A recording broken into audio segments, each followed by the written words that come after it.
Hi, so welcome back. Another informative episode Mzansi Fundis, where these two gentlemen bavaile bashapa research yabona batlotla mu studio mo batlo re chaela or ho etsala. Gents, we are unpacking African football and what's happening in the Club World Cup. Esperance was still our point of discussion. But I want us to try and look at how it is that they've applied themselves, because as I said earlier on, I was expecting them to get out of this group the first match. Look, I think after the second match of them winning the second match, it gave all of us a hope to say, look, they stand with an opportunity. And that I thought their game model will then change to be able to say, we need to go and attack Chelsea. We need to be able to be on the front foot. And if you look at the way that Chelsea set up, they're trying a lot of new players that they've just signed. So it's not your traditional team that played the EPL last season. It's the team that they've bought new players. But Esperance is Esperance. All they know is let's pack this thing. The Cardoso DNA is still there in terms of saying, and I call it the Cardoso because they defended. And with the quality that Chelsea have, with the quality of opponent that they are, they don't need many chances. You're not going to have them missing 15 chances and scoring one. And once they open those floodgates, and that's the disappointment that I had with Esperance. You had an opportunity to be able to impose yourself in a game and be on the front foot, but they chose the defensive model. Maybe it's still because it worked for them last season, Call of Stars, who knows? Lufuno, let's discuss the first game, because I look at that first game and they conceded rather early. He's talking about their defensive approach. Granted, that's something that they have. And he's saying Cardoso DNA, but I can even go back to Kuchabani. Exactly. They were doing the exact same thing. Is it because the Brazilians were superior? And we've seen how some Brazilian teams have applied themselves. Or was it a matter of Esperance not concentrating? Because African teams have let in goals, they shouldn't have. Yeah, I mean, the first game, we also spoke about it, Cox, that it was a game of two halves. You know, they tried to change the game very late when they made some subs to try to try and attack the opposition. And it was already late, to chase 2-0 down, it's very difficult. And especially when you're playing against a team that is very aggressive, very tactical, very good on the ball, they will always deny you the ball. And when you don't have the ball, there's no way that you're going to be able to score. So they were supposed to be in the front foot from the word go, to say, this is how we want to play. And when you are playing such kind of teams, you cannot be in a defensive mode, because they're going to punish you and then they're going to now say, okay, we control the game. So, but we also have to say congratulations to them, because they are one of the African teams to have won the game. They've got 3 points. They managed to win the game. I get back to the African teams, they got scored. No, they've managed to win the game. We also have to give them that. Maracox, you know what Lufuno is saying? Had you told us this at the beginning of the tournament, that they'll win and we would have taken it.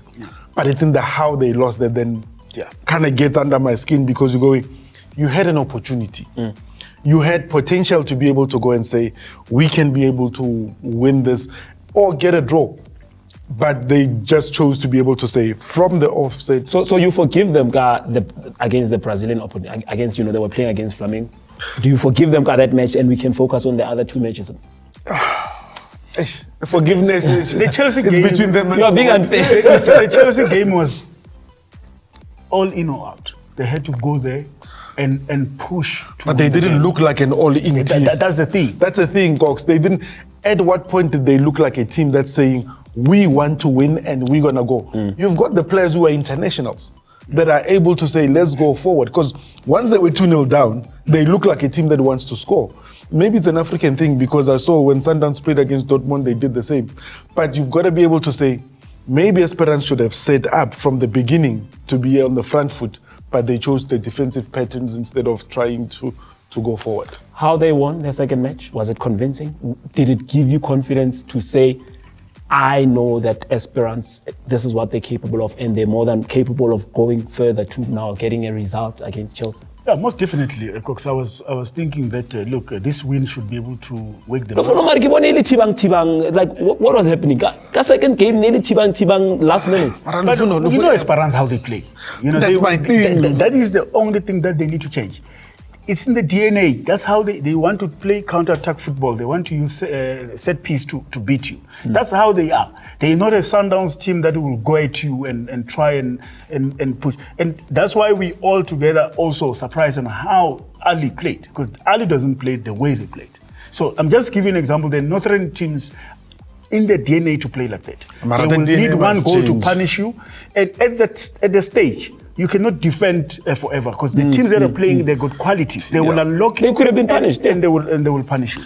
Look, Cox, in the second game, and while they scored, and you go, okay, but they said, hey,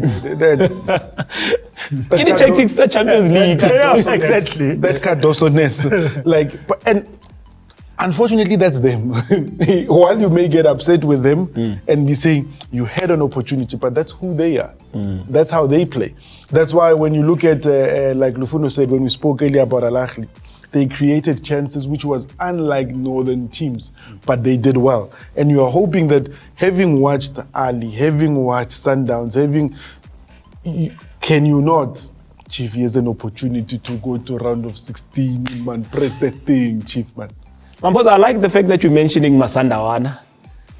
But representing a country, I know things didn't plan out as you would have expected, or was it beyond expectations, their performance? What do you mean beyond expectation? No expect progression. If you can't expect us You want to dominate. My thing is... Give us Dortmund. There's someone was sending me messages and said, give us Dortmund. But I think the one thing that upsets me about Sundowns and the way that they got knocked out, because then you've got to go back to the Dortmund game and see, we scored against Dortmund, 2 mistakes, we allowed them into it. And there was never at any moment in all these 3 games that Sundowns played where Sundowns looked to be outplayed. Sundowns, literally the way that they played it, so you knew when you play against the Brazilians that it's going to be a game of who has what tactics, because they're both... The battle of the Brazilians. The battle of the Brazilians. You expected them to play football.